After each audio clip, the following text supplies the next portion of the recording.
Clemente, sí te encargo que hoy participes. Siento que está feliz en las tinieblas ahí al fondo. Ah, no, aquí está. Buenos e informados días. Hoy es lunes 27 de abril. Bienvenidos a Semanalmente.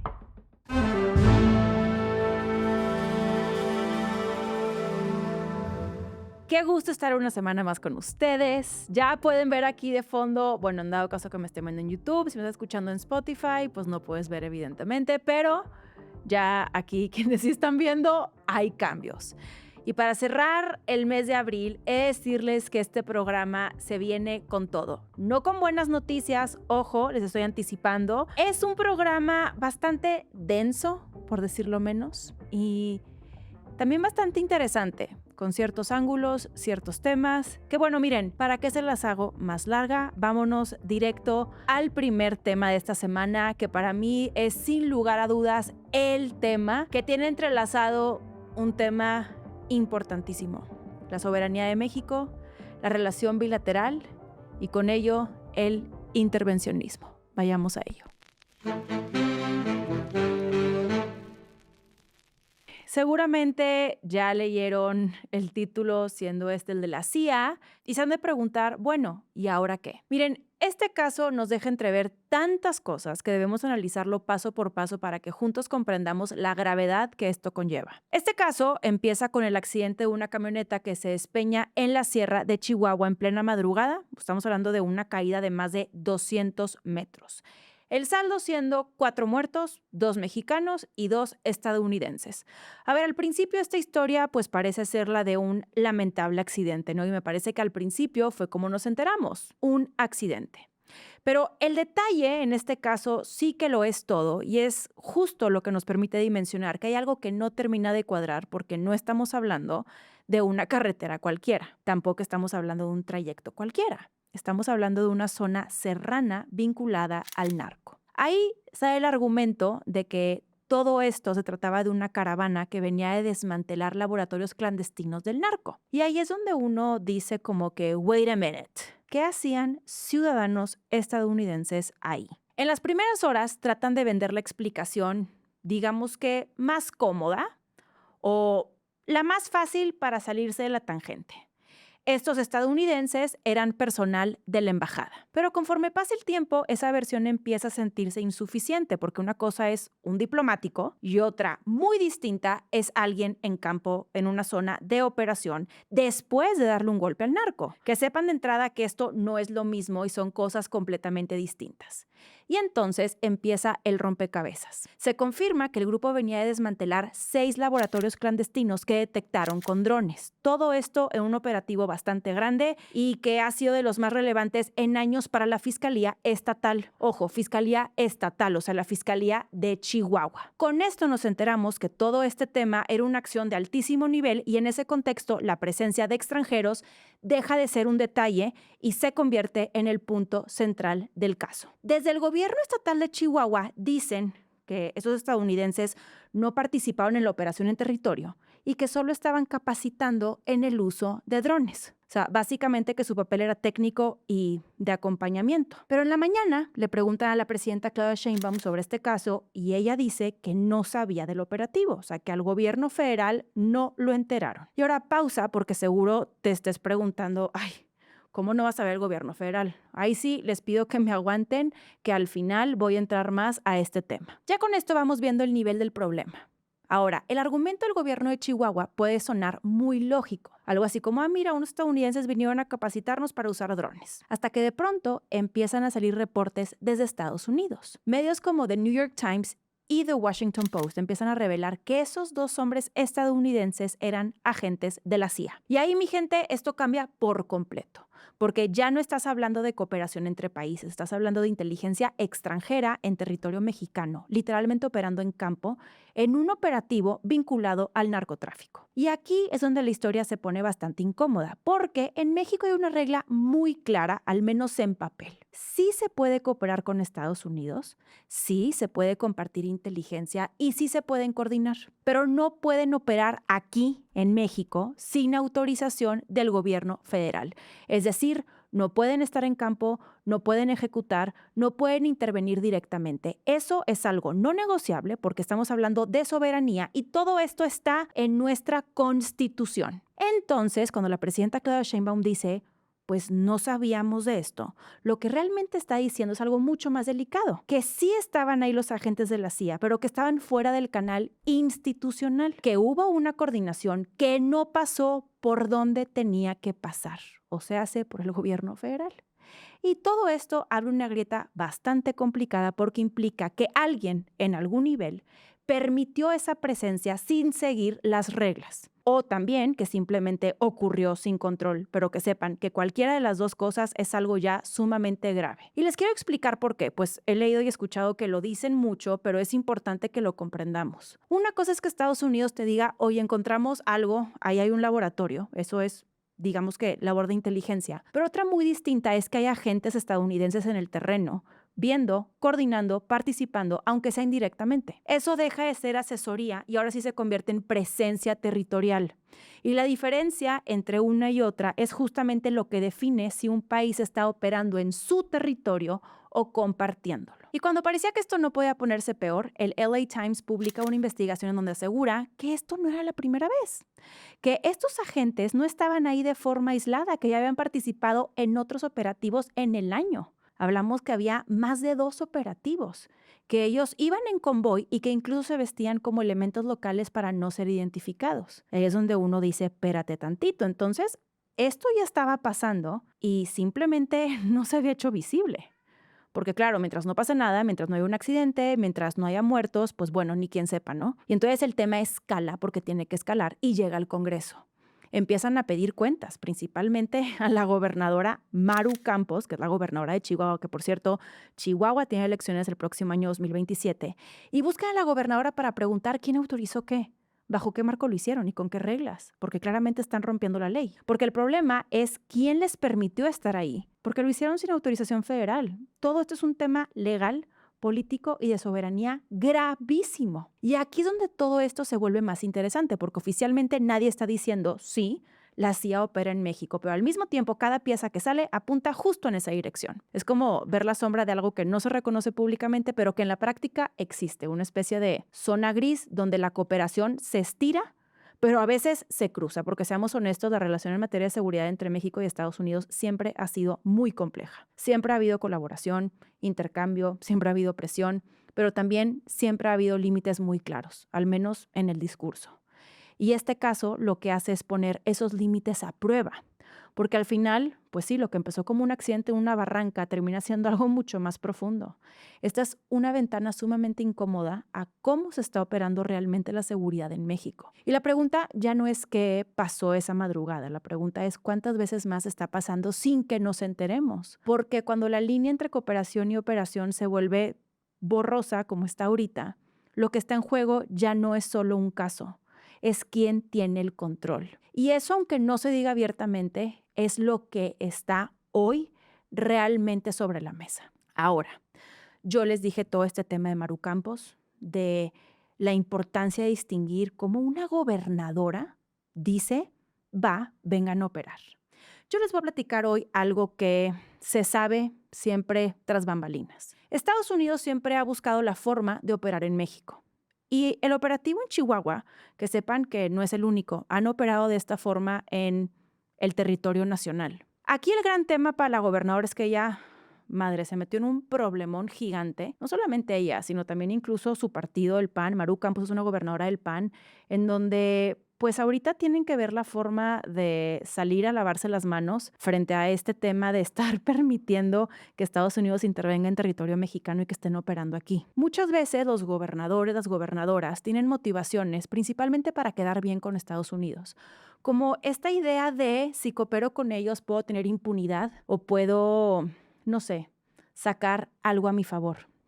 Y eso es bien delicado, porque justo lo que estamos viendo aquí es que esta no fue la primera vez que la gobernadora permitió que operaran en territorio mexicano, sino que ya lo habían hecho y que todo esto se hizo a espaldas del gobierno federal, que también aquí pues quiebra aún más con esta relación que se tiene con agencias de Estados Unidos, tal y como es el caso de la CIA, que por cierto, hablando de la CIA, Si de pronto ahí tienen dudas sobre quién es la CIA y cómo opera, yo les recomiendo la presentación de The Strokes en Coachella. Su última canción, que fue una obra de arte, la forma en la que lo hicieron, expone justo esto, cómo la CIA ha operado en muchos operativos también clandestinos y cómo han sido responsables de atrocidades inimaginables.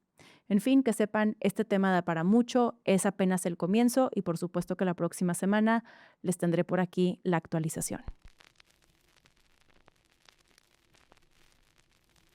Si me preguntan, lo que pasó en Teotihuacán no solo es una tragedia, es una ruptura de algo que, la verdad, dábamos por sentado, o por lo menos yo lo daba por sentado, que hay espacios donde la violencia simplemente no entra, o sea, digamos que habían lugares que se respetaban. Bueno, el pasado 20 de abril eso se rompió cuando en plena Pirámide de la Luna, que es uno de los sitios más emblemáticos del país, un lugar que aparte representa historia, turismo, identidad. Bueno, un hombre llegó armado, subió como cualquier visitante más y en cuestión de minutos convirtió ese espacio en una escena de terror. Lo más inquietante desde mi punto de vista es que su acto no fue un acto improvisado. Julio César Jasso Ramírez llevaba días preparando este ataque.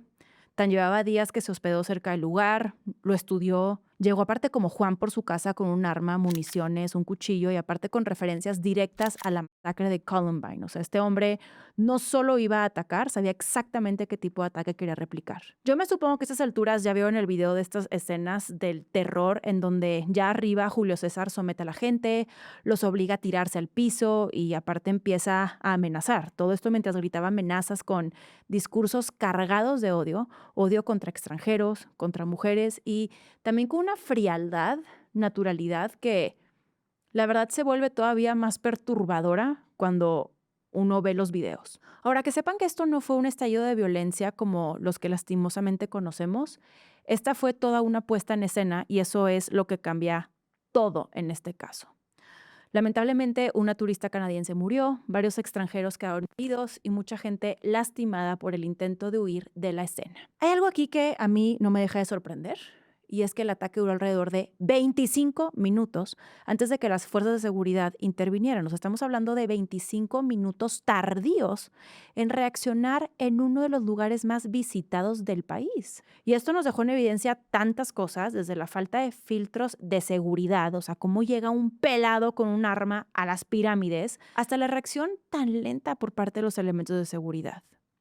Ahora, este caso sí es distinto por el perfil del atacante. Lo que se empieza a ver es un patrón que ya hemos visto en otros países. El del atacante que no actúa por una causa concreta, sino por una construcción simbólica. Estamos hablando de un tipo de... Lo han nombrado como lobo solitario, que no solo comete un acto de violencia, sino que la representa, la escenifica y aparte la documenta. O sea, es un perfil que toma referencias de otros ataques como Columbine, que consume comunidades donde estos hechos se analizan casi como manuales y son comunidades principalmente en Internet y que después convierte su acto en algo que se sabe que va a ser visto. Y eso, aunque no nos gusta aceptarlo o queramos fingir demencia, lamentablemente ya está aquí en México también. O sea, de hecho, ya lo hemos documentado en este espacio con lo que pasó en las universidades en Ciudad de México, con lo que acaba de pasar con las maestras que asesinaron en Michoacán. Esto ya está aquí. Y es bien importante puntualizarlo porque durante años en México hablamos de violencia, pero asociada al crimen organizado. Estamos hablando, ya saben, de disputas de territorio, disputas entre estructuras, pero hoy esto es distinto. Esto es alguien actuando solo, sin una red criminal detrás, pero con una narrativa construida en Internet, con referencias globales y con una lógica de imitación. Y cuando todo esto entra en la ecuación, el problema ahora sí que cambia de dimensión. Y entonces el golpe ya no es tanto por lo que pasó, siendo esto que un atacante dispara desde las pirámides, sino por lo que nos revela todo este caso. Y nos revela que estos patrones ya no son ajenos. La verdad que la violencia ya no tiene una sola cara y que puede aparecer en un sitio arqueológico como es Teotihuacán, en una escuela, como ya pasó en Ciudad de México, en Michoacán, incluso en Monterrey, pasó hace varios años. Puede ocurrir en cualquier espacio público. Y estos actos de violencia no siempre responden a las lógicas que ya conocemos. Pero creo que al final, más allá del impacto mediático, de la indignación internacional o de las investigaciones que vendrán, lo que nos deja es un tipo de incertidumbre, porque este tipo de amenaza nos hace preguntarnos si estamos realmente preparados para entenderla y sobre todo para contenerla. Y yo en lo personal creo que no. Para mí lo de Teotihuacán no fue solo un ataque y me parece que sería un error que lo abordemos desde ese lugar. Lo de Teotihuacán fue una advertencia en la que, hay que decirlo, sí parece que el gobierno federal se dio un acuse de recibido con el programa en materia de salud mental que se va a implementar y donde desde luego el gobierno debe invertir en prevención y en reacción, pero donde también es bien importante que como sociedad y comunidad también hagamos nuestra chamba. Yo veía los videos de testimonios de compañeros que decían que el Julio César repetía discursos de odio, que era clasista, xenofóbico, homofóbico, y de pronto ahí también tú piensas, ¿y qué estamos haciendo como sociedad y como comunidad para mitigar estos casos? Entonces sí, me parece que el gobierno tiene su responsabilidad, sin lugar a dudas, pero que también es un momento como de voltearnos a ver a nosotros y cuestionarnos cómo estamos siendo partícipes en ello. A mí en lo personal me sacudió muchísimo el tema de la reacción tan tardía. No sé ustedes, pero a ver, yo la verdad es que después de que en Estados Unidos hay como tantos tiroteos, a mí en lo personal, cuando voy sí me genera un tipo de, no sé, como de temor, pero de pronto también encuentro consuelo en reconocer la capacidad de reacción tan rápida y oportuna que tienen los elementos de seguridad en Estados Unidos. Y a mí el dimensionar que fueron 25 minutos para que llegaran las fuerzas de seguridad, híjole, me movió todo, porque dije, si bien es un tipo de violencia distinta, me parece que no estamos preparados para mitigarla. Si no podemos ni siquiera mitigar la violencia que ya conocemos y que lastimosamente hemos normalizado, ahora agregarle este otro factor, ¿qué les digo? Me agregó mucho más temor y una sensación de aún más incertidumbre.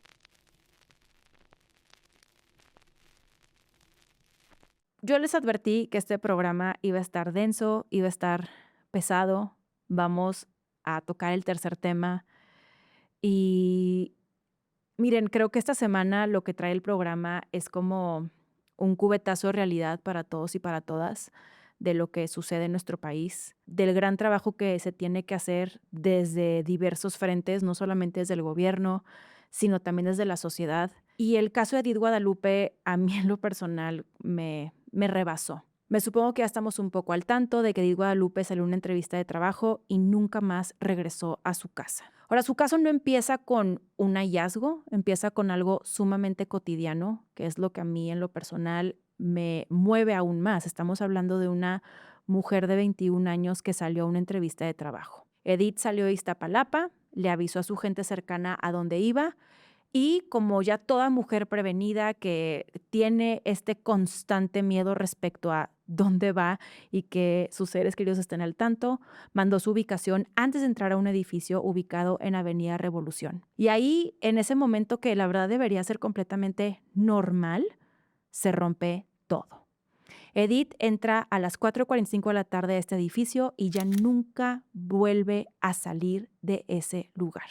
Y aquí empieza lo que en México ya no nos sorprende, pero sigue doliendo igual, el silencio. Porque Edith deja de contestar, pasan las horas y mientras ese silencio crece, su familia empieza a hacer lo que en teoría no le toca hacer, o se hace investigar.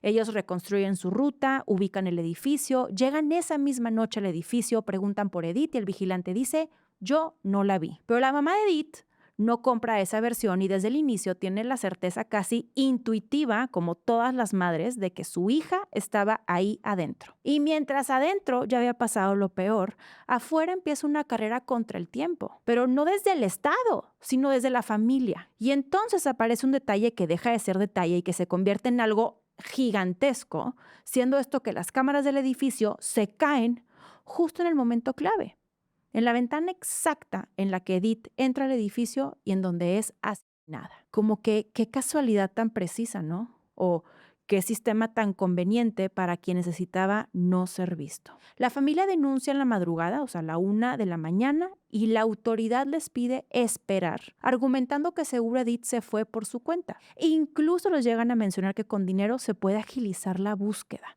O sea, no solo no actúan, sino que estorban. Mientras tanto, la familia insiste, se pone a presionar, junta más pruebas, incluso contrata a un investigador privado. Prácticamente hace todo lo que el Estado no hizo en esas primeras horas que eran clave. Y entonces pasan 15 horas, 15, con la ubicación exacta en la mano y nadie entra al edificio. Hasta que la presión revienta, hablamos de bloqueos, muchísimo ruido, exigencia y entonces sí, en la madrugada del 17, o sea, más de un día después, entran al edificio y encuentran a Edith ahí mismo donde su mamá dijo desde el inicio que estaba. La mataron el mismo día que desapareció, adentro de ese edificio, con un desarmador tomado de la caseta de vigilancia. Y en ese momento lo que era una desaparición se convierte en la dolorosa realidad de tantas mujeres, un feminicidio. La versión oficial del caso es que hay un detenido, el vigilante, Juan Jesús N., que hay sangre en la caseta, un arma, peritajes, un caso que la Fiscalía ha llamado como sólido. Por el otro lado, la defensa de Juan Jesús N., que dice que todo está fabricado, que no hay pruebas reales, que hay golpes, irregularidades, pero que no fue él quien asesinó a Edith Guadalupe. Y en medio de todo esto, una verdad, siendo esta que todavía no sabemos exactamente qué pasó dentro de ese edificio, cómo ocurrió todo, si hubo más personas, ni cuál fue el móvil. Pero más allá de quién sea culpable, que lo tendrá que definir un juez, hay algo que ya está completamente claro y que para mí es lo más grave. El Estado volvió a llegar tarde. Y no llegó tarde por falta de información. Llegó tarde teniendo todo. Tenía la ubicación, la evidencia, tenía a la familia diciéndole dónde buscar y decidió no hacerlo. Y eso cambia todo, porque aquí ya no estamos hablando solo de un crimen, estamos hablando de una omisión que pesa igual que el crimen. Porque si lo vemos completo, el caso de Edith no es una excepción, es casi un manual de operación. Primero la desaparición, luego la duda institucional, el seguro se fue por su cuenta, después la negligencia, luego la corrupción chiquita, pero extremadamente brutal, el si quieres que avance, pues móchate, paga, y después la familia haciendo el trabajo que le toca hacer al Estado. Y cuando todo explota, llegan las sanciones, se pagan a funcionarios, prometen investigar y el sistema sigue igual. Y ahí es donde esto deja de ser solo la historia de Edith y se vuelve la historia de la mayoría, porque lo que revela no es solo que el sistema falla, es que falla de una forma repetida, ya sumamente predecible, como si fuera algo estructural, como si ya supiéramos cómo va a terminar antes de que todo empiece. Y entonces la pregunta no es solo quién mató a Edith, la pregunta de fondo es otra, mucho más dura. ¿Cuántas veces más tiene que pasar lo mismo para que deje de ser un caso y se convierta en una prioridad real? Porque mientras eso no cambie, el problema ya no es la excepción. El problema se convierte en el patrón. ¿Qué pasa, Clemente? Vente aquí a alegrar un poco el día para todos. Y a ver, permítanme bajar un poco la tensión de estos temas porque son dolorosos, frustrantes y sumamente agobiantes. Vamos al ámbito internacional. Primero, una nota tranqui para después pasar a lo turbio, porque sí, también en materia internacional hay cosas turbias. A ver, la semana pasada nos enteramos de una salida y creo que cuando hablamos de salidas hay unas que suenan como que a despedida, de que va y se acabó. Y hay otras que sin lugar a dudas suenan a cambio de era. Y para mí el tema de Tim Cook es claramente lo segundo. Y me parece bien importante que lo abordemos porque de pronto nada más nos quedamos con el encabezado de Tim Cook saldrá de Apple, pero hay bastante carnita al interior. Después de casi 15 años al frente de Apple, el próximo 1 de septiembre de 2026, Tim Cook va a dejar de ser CEO de Apple para convertirse en el presidente del consejo. O sea, él va a dejar la operación diaria, pero no va a dejar el poder. Lo que nos deja entrever entonces que esta es una reconfiguración de Apple. Ahora, para entender lo que significa, hay que regresar a 2011, cuando Tim Cook toma Apple justo después de Steve Jobs. Y en ese momento, no sé si recuerden que la pregunta era si Apple podía sobrevivir sin Steve Jobs, porque Steve Jobs era, pues, claramente el genio de Apple. Tim Cook llega y convierte a Apple en una máquina de escala, de ejecución, de consistencia, y la convierte en una empresa mucho más poderosa a largo plazo. Bajo Tim Cook, Apple deja de ser la empresa del iPhone y se convierte en un ecosistema mucho más completo, en donde el iPhone sí sigue siendo central, pero ya no está solo. También lo acompaña el iPad, Mac, Apple Watch, AirPods, aunque el cambio más importante no fue en producto, sino en modelo. Tim Cook fue el encargado de empujar los servicios de iCloud, de App Store y Apple Music para tener ingresos constantes que no dependieran tanto de los lanzamientos y que entonces la empresa tuviera más estabilidad. Y justo ahí es donde Apple deja de vivir de momentos, es decir, de vivo del pico de lanzamiento y empieza a vivir más de una estructura que ellos fueron creando.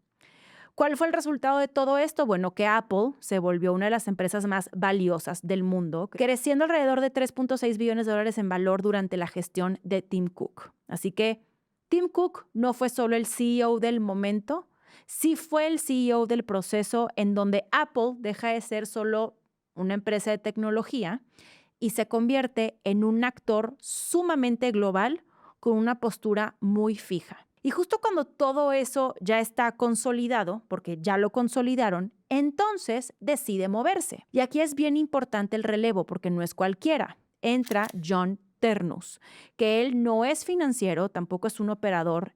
John es ingeniero. Es un tipo que ha estado detrás de productos clave como el iPhone, como el iPad, como la Mac. Y justo ese cambio de perfil no es casualidad, porque Apple está llegando a este punto en un momento en donde no está en crisis, pero tampoco está liderando todo, especialmente en la carrera del momento, que es la inteligencia artificial, donde frente a Nvidia, a Google o a OpenAI, Apple se percibe más lenta. Entonces el movimiento nos empieza a hacer todo el sentido, porque después de una era donde lo importante era escalar, optimizar y aparte consolidar. Lo que viene ahora es otra cosa, la de reinventar. Y para eso, pues, requieren de otro perfil. Por eso también hay cambios internos con más peso en ingeniería, más control técnico, en donde Apple nos muestra que se está reacomodando por dentro antes de dar el siguiente salto hacia afuera. ¿Y cuál es ese siguiente salto hacia afuera? Pues bueno, para competir en la próxima batalla tecnológica que ya empezó. Y estos temas son extremadamente relevantes porque, como se los he dicho una y otra vez, son extremadamente políticos. En donde, en 2 notitas más, vamos a entender cómo la inteligencia artificial empieza a cruzar en lo cotidiano y en lo político para justo empezar a afianzarse en los marcos regulatorios. Pero antes de llegar a ese punto, vayamos a otro punto. Oigan, este programa, como que la estoy pasando mal. Es que ya sé lo que viene. Yo les puedo decir, les anticipo que hacer este programa me costó. Fue como, ay, ¿por qué no pasó más cosas en Irán y en el estrecho de Hormuz? Prefiero hablar de petróleo a que de estas cosas tan espantosas. Vamos a la siguiente nota. Pónganse cómodos para estar incómodos. Tómense un respiro, vayan por un café con un té o si se quieren echar un alcoholito, miren, échenselo. A su salud. Vamos al otro. A ver, la semana pasada salió una investigación de CNN que, más que revelar algo aislado, abrió una puerta bastante del terror sobre cómo está funcionando una parte del Internet que normalmente no vemos o que al parecer muchos no queremos ver. Lo que documenta esta investigación no es un caso en sí, tampoco un sitio ni un grupo específico. La investigación documenta un sistema donde la violencia sexual no aparece como un acto individual, sino como algo que se comparte, se discute y, lo peor, se aprende. Esta investigación reveló la existencia de espacios digitales, estoy hablando de foros, de páginas, de apps de mensajes como Telegram, WhatsApp, Signal, donde hay comunidades completas intercambiando contenido, consejos y experiencias sobre agresiones sexuales. O sea, prácticamente sobre cómo sedar a las mujeres y violarlas. Uno de los sitios que aparece en la investigación es motherless.com, que es una plataforma pornográfica donde dentro de su propia estructura existe una categoría conocida como sleep content. Ese término se usa para clasificar videos donde las víctimas están inconscientes, sedadas o incapacitadas. Estamos hablando de más de 20,000 videos organizados bajo esa lógica. Y lo más fuerte no es solo la existencia per se del contenido, es cómo está organizado. O sea, el contenido está etiquetado, clasificado, incluso optimizado para consumo. Tiene etiquetas como hashtag passed out para identificar a víctimas inconscientes o Hashtag #ICheck, que literalmente hace referencia a levantar los párpados de la mujer para confirmar que no esté consciente antes de continuar. O sea, con esto creo que ya nos estamos enterando de que no es solo contenido, es literalmente un manual implícito sobre cómo hacer estos actos. Ahora, si uno cree que esto se queda en el consumo, ahí es donde la cosa lastimosamente escala, porque la investigación muestra que en apps como Telegram existen grupos privados con cientos de usuarios, algunos grupos incluso con cerca de 1,000 usuarios, donde ya no solo comparten los videos, ahora sí que comparten instrucciones. Y no solamente instrucciones, sino que después discuten métodos y ajustan prácticas, desde cómo voy a elegir a la víctima hasta cómo no los van a cachar.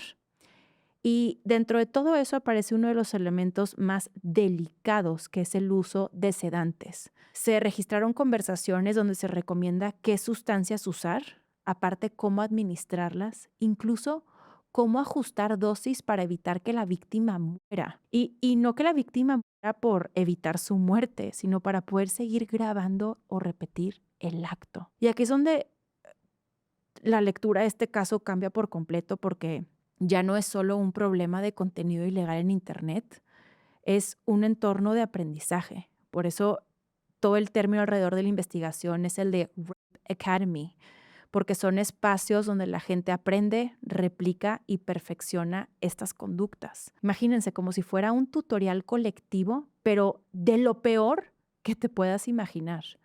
Y luego hay otra capa que lo vuelve todavía más complejo, que es el tema de la monetización, porque en algunos casos no solo se comparte el contenido, sino que se transmite en vivo.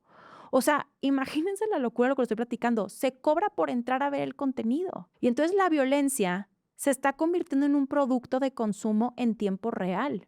Y eso introduce una lógica de mercado, donde ya no es solo gente haciendo algo ilegal, es gente que está construyendo un sistema que lo sostiene. Algo muy delicado y que sepan es que todo esto no está concentrado en un país. Hay usuarios en todo el mundo. Ya es algo transnacional y se mueve entre plataformas.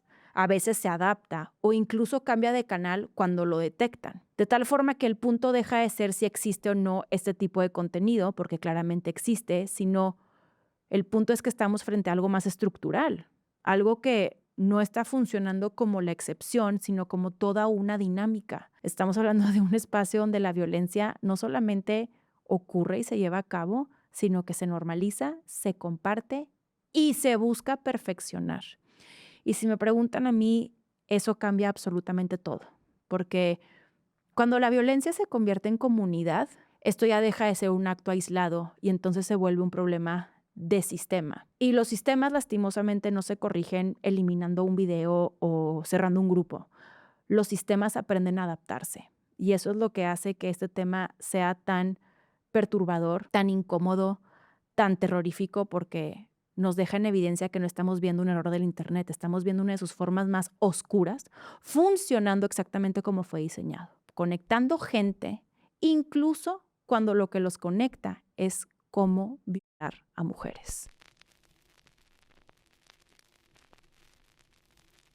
Ay, yo les dije que estaba pesado. Hablando de pesado, em, no sé si recuerdan que el año pasado, en abril de 2025, hubo un tiroteo en la Florida State University, que en su momento fue algo tristísimo, pero pues ya muy familiar en Estados Unidos, justo como les mencionaba en el caso del tiroteo de Teotihuacán. O sea, era un tiroteo más en Estados Unidos, 2 personas lamentablemente murieron, 6 fueron heridas y el agresor fue detenido, Phoenix Ickner. Y este caso como que parecía seguir el camino típico, ¿no? De cómo se dan estos tiroteos. Pero el problema es que un año después, o sea, justo en abril de 2026, el caso dio un giro que lo saca completamente de esa lógica, porque ya no solo se está investigando al atacante, a Phoenix, ahora también se está investigando a la tecnología que Phoenix usó. Resulta que el fiscal general de Florida anunció una investigación criminal contra OpenAI, que recuerden es la empresa detrás de ChatGPT, para responder una pregunta que hasta hace muy poco, la verdad es que no estaba ni siquiera sobre la mesa. La pregunta es si una inteligencia artificial puede tener algún tipo de responsabilidad en la planeación de un crimen. Todo esto sale de los registros de conversación entre el agresor y el chatbot, porque según lo que han presentado las autoridades, el sospechoso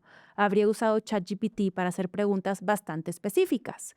Preguntas como tipos de armas, municiones, momentos donde hay más gente, posibles lugares para atacar. O sea, estamos hablando de alguien que estaba armando un escenario y usando una herramienta para hacerlo. A partir de eso, la fiscalía plantea su hipótesis, que el chatbot pudo haber dado orientación relevante para planear el ataque. Y aquí viene el argumento fuerte, el que abre todo esto. El fiscal dice, básicamente, que si una persona real hubiera dado ese tipo de orientación a un atacante antes de un tiroteo, esa persona podría enfrentar cargos de homicidio. Entonces, porque una inteligencia artificial sería diferente. Ahora, frente a esto no hay respuesta clara. Por un lado, OpenAI dice lo que va a decir.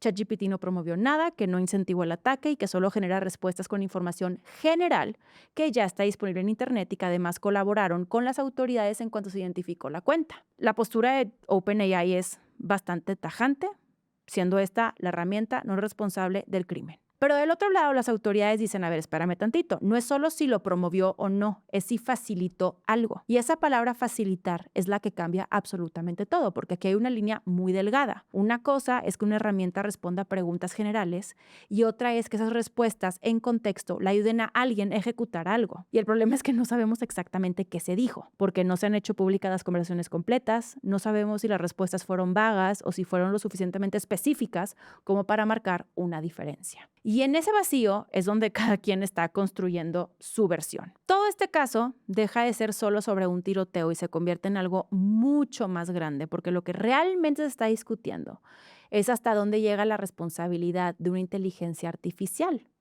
Si esta es una herramienta neutral, como un buscador, o si en ciertos contextos puede convertirse en algo más cercano a un actor que influye.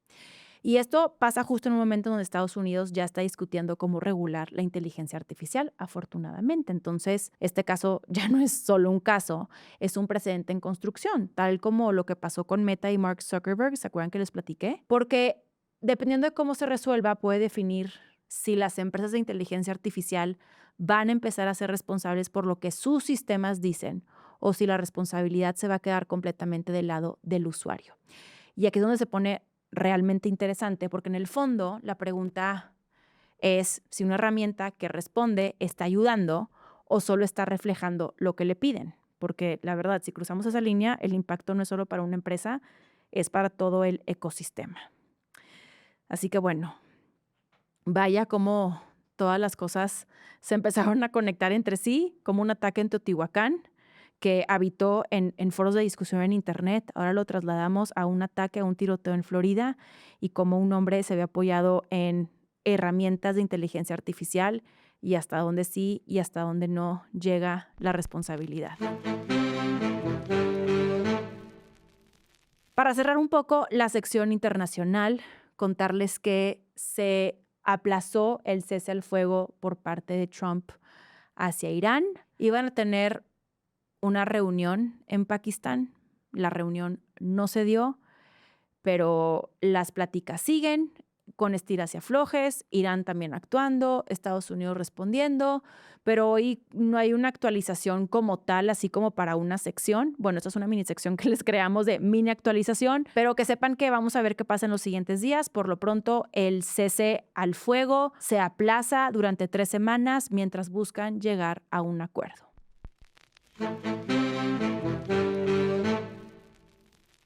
Ahora sí, se acabó el bloque internacional. Vamos a cerrar con un tema que también trae tinte internacional para pasarnos a temas completamente nacionales y muy políticos. El pasado 20 de abril en Palacio Nacional se llevó a cabo el arranque real de la negociación que va a definir cómo se mueve la economía de México en los próximos años, y esto no es una exageración. Se sentaron la presidenta Claudia Sheinbaum, Marcelo Ebrard y Jameson Greer, que es el representante comercial de Estados Unidos.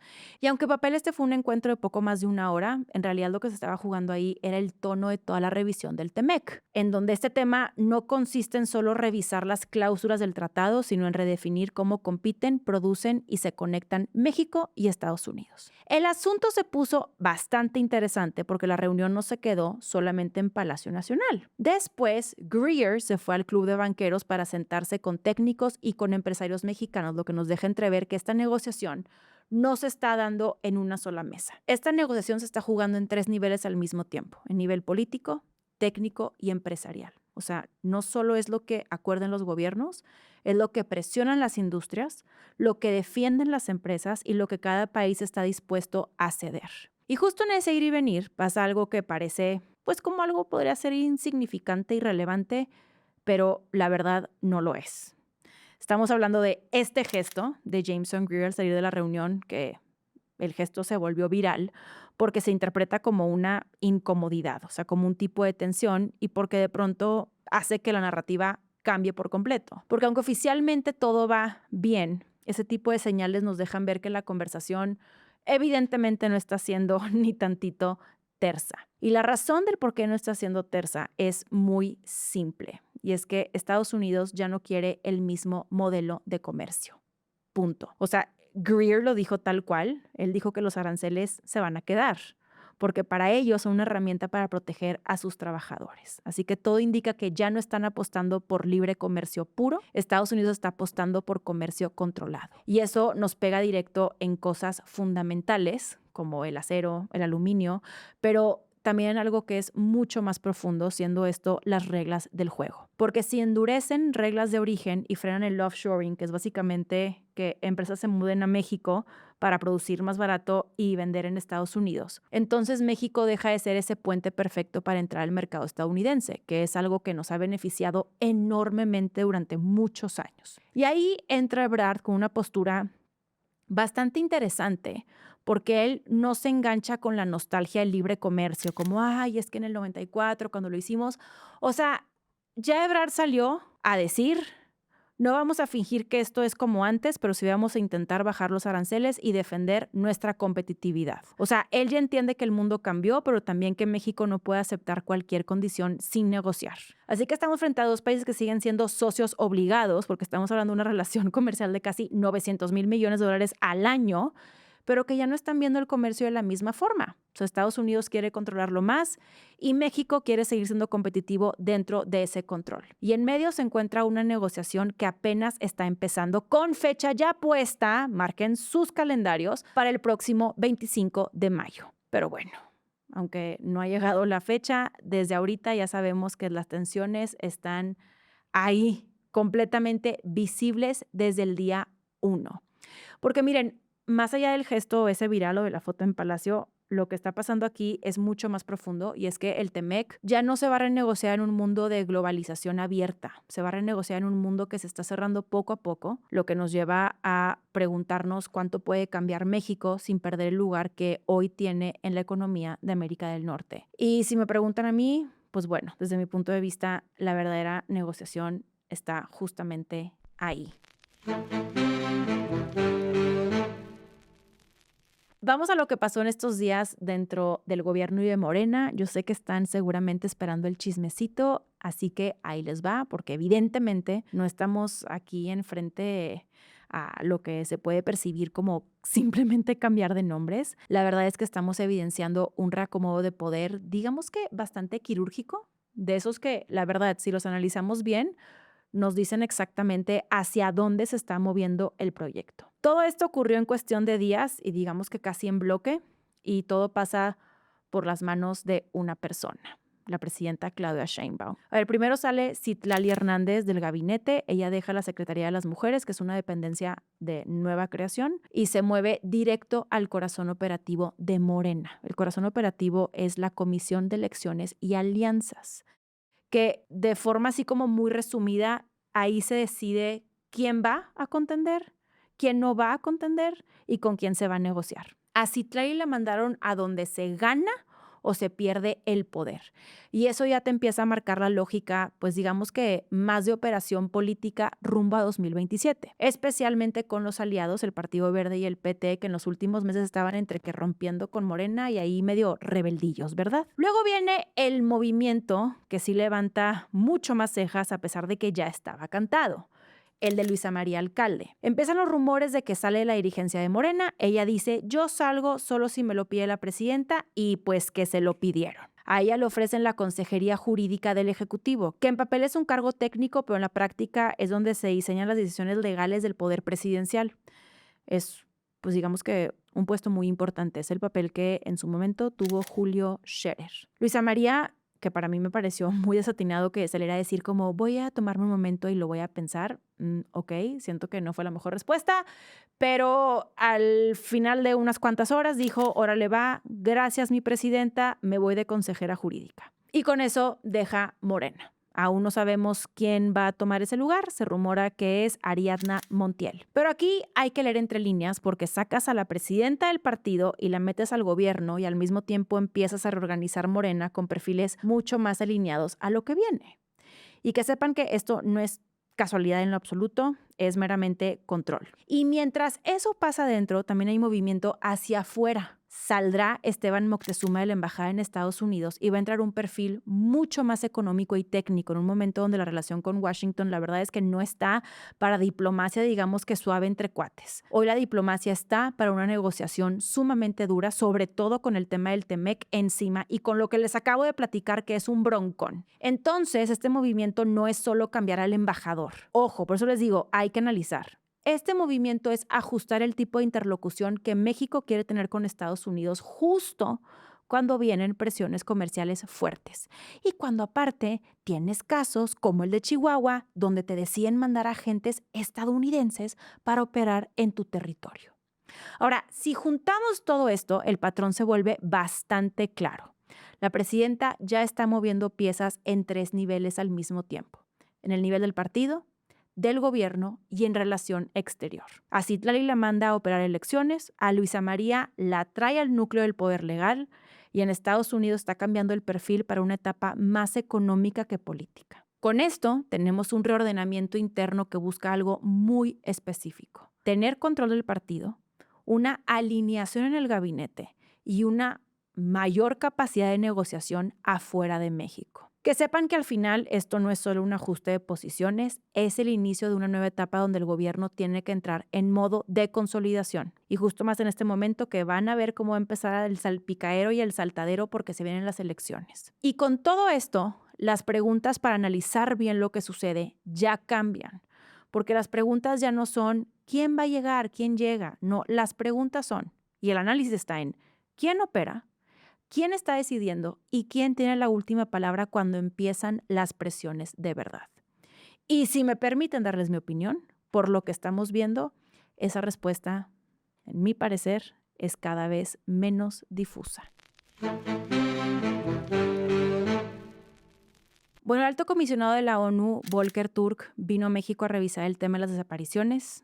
Todo esto en el marco del reporte que lanzó la ONU y que abordé hace 2 semanas. Pueden consultarlo en el programa de hace 2 semanas en caso de querer más contexto. Les doy aquí una actualización. En 4 días el comisionado se reunió prácticamente con todos, con la presidenta, con la fiscal, con la Suprema Corte, con los 32 fiscales estatales, con colectivos. La verdad es que el comisionado no dejó a nadie fuera y cuando él sale a hablar, dijo algo que la verdad suena como que muy simple, pero a mi parecer sí pesa mucho, siendo que el tema de las desapariciones apareció en todas las reuniones a las que fue, prácticamente en todas. Y pues claro, no hay forma de esquivarlo cuando tienes más de 130,000 personas desaparecidas en registros oficiales. El matiz es que el comisionado, lejos de lo que muchos pensaban, no llegó a incendiar este debate, sino que llegó a administrarlo. O sea, él reconoció la gravedad del problema, la llama uno de los desafíos más dolorosos del país, pero al mismo tiempo dice que hay voluntad política y que está alentado por lo que escuchó. O sea, según el comisionado, hay disposición del gobierno. Y eso, más que una contradicción, es como un gesto de diplomacia pura, porque mientras los colectivos están pidiendo respaldo internacional, reconocimiento pleno de la crisis y empujar el famoso artículo 34, que es lo que podría escalar el caso a la Asamblea General de la ONU, el comisionado vino a bajar el tono, sin mencionarlo directamente, no se metió como que en ese frente y él más bien pidió algo que suena muy bien en el discurso, pero que en la práctica es bastante complicado, siendo esto que el tema no se politice. Así que su visita deja, por un lado, una visión de la ONU, que no está soltando el tema, que sí lo mantiene en la agenda internacional y lo vuelve a poner en el centro, insistiendo en verdad, justicia, búsqueda e identificación. Pero por el otro, el alto comisionado optó por una ruta más institucional, más de acompañamiento, menos de confrontación directa con el gobierno mexicano. Así que no vino para escalar el conflicto, más bien pareciera que vino como que a contenerlo.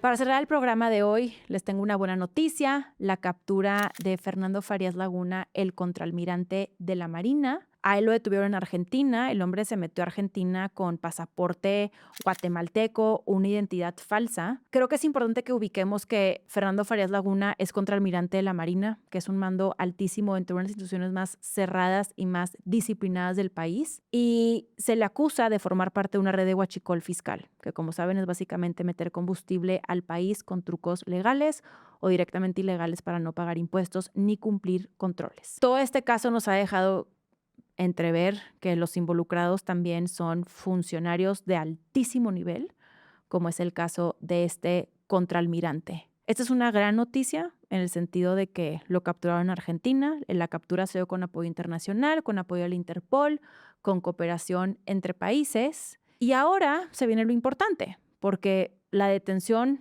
no cierra el caso, sino que lo abre. Nos falta la extradición, falta el proceso, falta ver qué pruebas se sostienen y qué pruebas no lo hacen, pero sobre todo falta entender la dimensión real de esta red, porque que sepan que cuando una estructura así logra operar en puertos estratégicos, tal y como lo han hecho aquí en México, y que lo hacen con actores dentro del propio sistema, el problema no es individual, es estructural. Entonces sí, la Marina siempre dice que la ley es para todos, y eso suena súper bien, pero la prueba real no es detener a uno, a Fernando, es ver si este caso se queda en un nombre o si realmente se va a destapar todo lo que hay detrás. Al parecer, todo esto apenas se está empezando a mover. Ya ven cómo es mucho más atractivo compartir este contenido que el video de una persona que puso el cuerno. No se crean, yo no me voy a subir ese trip, nada más.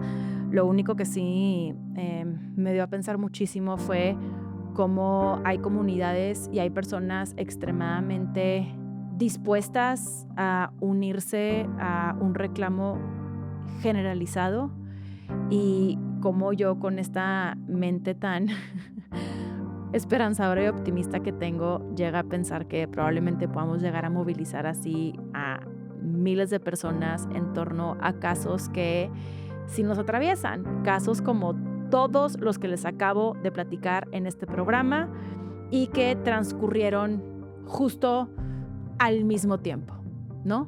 Es donde dices, bueno, como si de pronto ponemos la atención en otras cosas, aunque no me voy a meter el tema porque nada más decirles, no idealicen a la gente y que creo que también yo siempre se los he dicho, o sea, seamos mucho más conscientes con qué estamos consumiendo, a quién tomamos como referentes, a quién le damos nuestra atención, porque nuestra atención tiene muchísimo poder de por medio. Me costó horrible hacer este programa, ya como que lo quería terminar, siento que les conté como, me sentí como relatos de la noche, así de que platicándoles cosas extremadamente oscuras, que luego una parte de mí decía, Mariana, y si luego esto lo hacemos como casos específicos, los que les convertimos tipo en podcast, seguramente llegarían a más personas porque son verdaderamente terroríficos y son aparte, pues, hechos de la vida real.